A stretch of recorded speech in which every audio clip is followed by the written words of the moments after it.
Good morning all of you.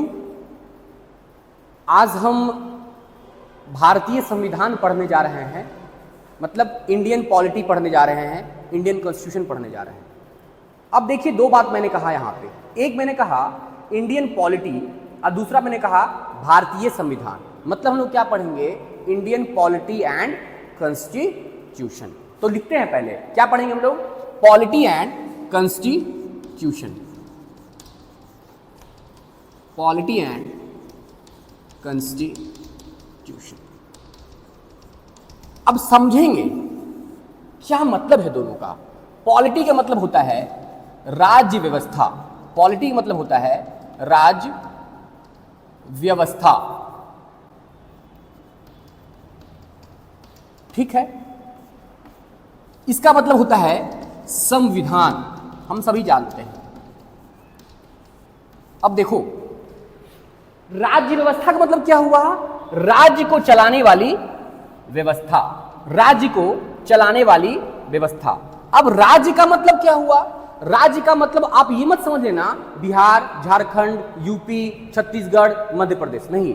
राज्य का मतलब नेशन भी होता है, और जरूरत पड़े तो एक ट्रैफिक इंस्पेक्टर भी वो राज्य बन सकता है, ठीक है ना। वो हम लोग पढ़ेंगे कॉन्सेप्ट जब देखेंगे, आगे बढ़ते हैं। तो पहले हम ये पढ़ते क्या हैं कि राज्य व्यवस्था, राज्य को चलाने वाली व्यवस्था।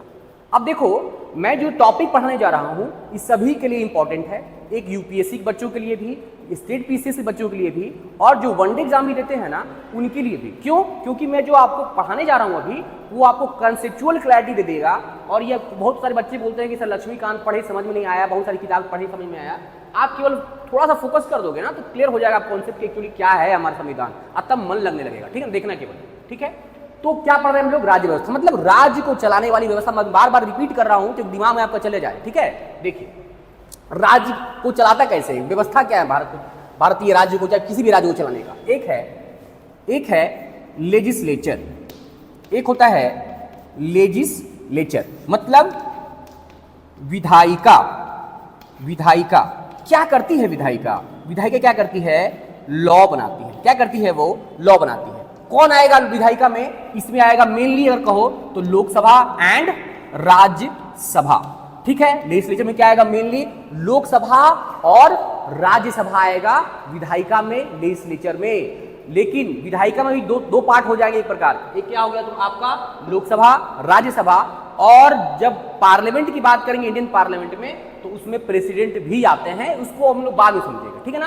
तो हम लोग क्या पढ़े? राज्य को चलाने के लिए कौन हो गया? एक आपका हो गया लेजिस्लेचर, यानी लोकसभा, राज्यसभा। अगर स्टेट में चले जाएंगे तो आपका वहां पे भी लेजिस्लेटिव असेंबलीज वगैरह होता है, लेजिस्लेटिव काउंसिल्स वगैरह होते हैं, ठीक है। दूसरा हो गया आपका एग्जीक्यूटिव।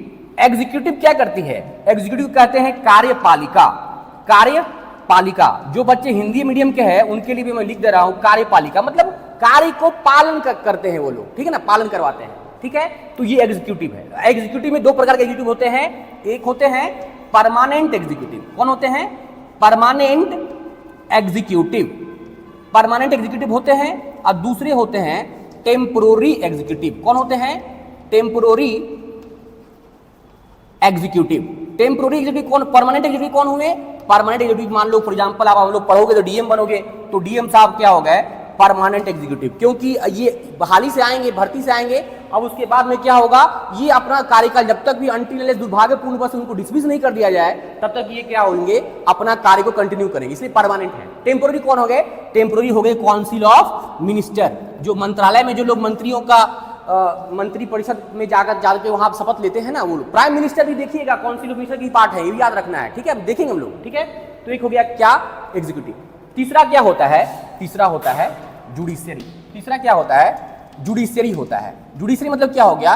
न्यायपालिका। जुडिशियरी मतलब क्या हो गया? न्यायपालिका। अब न्यायपालिका में जानते हो सुप्रीम कोर्ट, हाई कोर्ट वगैरह, सबऑर्डिनेट कोर्ट्स वगैरह होते हैं, ठीक है। ये आपका कुल मिला के किसका हो गया? राज्य व्यवस्था का पार्ट हो गया, ठीक है। एक बार फिर से हम लोग रिवीजन कर लेते हैं, रिवाइज कर लेते हैं। पॉलिटी हम लोग पढ़े हैं, पॉलिटी में का मतलब क्या हो? राज्य व्यवस्था, राज्य को चलाने में व्यवस्था। कौन चलाता है राज्य को? लेजिस्लेचर, एग्जीक्यूटिव और जुडिशरी। लेजिस्लेचर मतलब विधायिका होता है, लेजिस्लेचर बनाते हैं लॉ, जिसमें लोकसभा और राज्यसभा और उसमें प्रेसिडेंट भी आते हैं। लेकिन याद रखिएगा, प्रेसिडेंट पार्लियामेंट के मेंबर नहीं होते हैं, पार्ट होते हैं। मेंबर क्यों नहीं होते हैं? पार्ट क्यों होते हैं? क्योंकि कोई भी बिल अगर पास होता है तो बिना प्रेसिडेंट के असेंट नहीं होता। हम पढ़ेंगे हम लोग आगे, ठीक है। और उसके बाद में दूसरा हो गया एग्जीक्यूटिव, कार्यपालिका, जिसमें कि दो प्रकार के होते हैं। एक होता है परमानेंट एग्जीक्यूटिव, दूसरा होता है टेम्पोररी एग्जीक्यूटिव। परमानेंट एग्जीक्यूटिव में होते हैं आपके वही जो डीएम साहब वगैरह, एसडीएम साहब हो गए, ट्रैफिक का इंस्पेक्टर भी होगा ना, जरूरत पड़ेगा तो वो भी आपका हो जाएगा, तो स्टेट में आ जाएगा। वो परमानेंट एग्जीक्यूटिव में नहीं कर सकते हैं उनको, तो ये क्या हो जाएगा आपका परमानेंट एग्जीक्यूटिव। दूसरा हो जाएगा टेम्पोररी एग्जीक्यूटिव। टेम्पोररी एग्जीक्यूटिव मतलब क्या हो जाएगा? मंत्रालय, मंत्रिपरिषद के लोग, ठीक है। और फिर लास्ट में आती है जुडिशियरी। जुडिशियरी मतलब क्या करेगा? ये देखता है जुडिशियरी कि जो लॉ जो बना हुआ है वो सही से इंप्लीमेंट हुआ है कि नहीं, पहला बात। दूसरा बात ये देखता है कि लॉ जो बना हुआ है वो जस्ट एंड फेयर है कि नहीं, तो उसके लिए आर्टिकल 13 का यूज करती है जुडिशियरी, ठीक है, देखने के लिए कि लॉ जो बना हुआ है वो वैलिड है या नहीं। और उसके बाद में आर्टिकल 32 to 26 का यूज करके ये भी हमारे फंडामेंटल राइट्स का वैल्यूएशन वगैरह हो रहा है तो उस पर भी काम करता है। हम लोग देखेंगे, चिंता नहीं करना है, एक के बाद एक एक करके सारा आर्टिकल्स वगैरह आपको याद होते चला जाएगा, ठीक है ना। अब समझो, बन गया। यहां दो बात मैंने लिखा है, एक लिखा है मैंने पॉलिटी, दूसरा लिखा है संविधान। अब आते हैं संविधान की तरफ। संविधान को अगर तोड़ोगे इसका मतलब होगा समजोड़ विधान, मतलब विधानों को क्या करते हैं अलग। विधान मतलब क्या होता है? लॉ। जितने भी लॉ है सबको जोड़ देते हैं, तब क्या होता है? संविधान। मैं हिंदी वाले बच्चों के लिए भी मैं समझाने की कोशिश कर रहा हूं, ठीक है ना। अब ये होता है इंडियन कॉन्स्टिट्यूशन। हम भारत का भी अगर हम तुलना करें तो हमारे यहाँ कब बना था, पूरा इंप्लीमेंट हुआ था 26 जनवरी 1950। इसलिए आप देखोगे कि हमारे यहाँ रिपब्लिक डे मनाया जाता है कब? 26 जनवरी 1950। देखो, रिपब्लिक का भी मतलब कुछ होता है, दो मतलब होता है। एक क्या होता है? रिपब्लिक मतलब होता है हेड ऑफ द स्टेट क्या होते हैं? इलेक्टेड होते हैं। और दूसरा क्या कि हमारे यहाँ एक कॉन्स्टिट्यूशन होना चाहिए, कॉन्स्टिट्यूशन होना चाहिए, संविधान। तो पॉलिटी मैंने पढ़ लिया, अब संविधान की तरफ हम लोग फोकस करेंगे, ठीक है ना। आते हैं संविधान में। बाहर का कोई आदमी अगर आए, अब भारत, विदेशी आदमी को फॉरेन में भारत घूमने आया है और जानकारी लेना चाहे कि भाई भारत कैसा कंट्री है। हम लोग जानते हैं कि भाई हमारे जो एंसेस्टर्स हैं बहुत महान लोग रहे, हमारा इतिहास बड़ा प्रख्यात रहा है, विख्यात रहा है। तो अगर जानना चाहे कि भारत कैसा कंट्री, यहाँ के लोग कैसे हैं, यहाँ की विचारधारा लोगों की कैसी है, यहाँ का कल्चर कैसा है, रहन सहन कैसा, अलग अलग जो बातें हैं, तो उसके लिए क्या करेगा? वो हर एक आदमी से पूछेगा नहीं कि भाई एक बता दीजिए आपका भारत क्या है वगैरह वगैरह। वो क्या करेगा? चुपचाप आएगा, हमारे यहाँ से जो प्रेम्बल जो प्रस्तावना है उसको देखेगा, उसमें जो बातें लिखी हुई है ना उसको केवल सार के रूप में, जैसे हम लोग किताब खरीदते हैं ना तो आगे हम जो कंटेंट्स वगैरह देखते हैं, है ना, तो बस उस प्रकार से इंडेक्स देखेगा और प्रेम्बल पढ़ेगा, सारा का सारा समझ जाएगा अच्छा भारत का संविधान ऐसा है। अब अगला वीडियो किस पे होगा? आप समझ गए होंगे, अगला वीडियो होगा प्रियम्बल पे, ठीक है ना।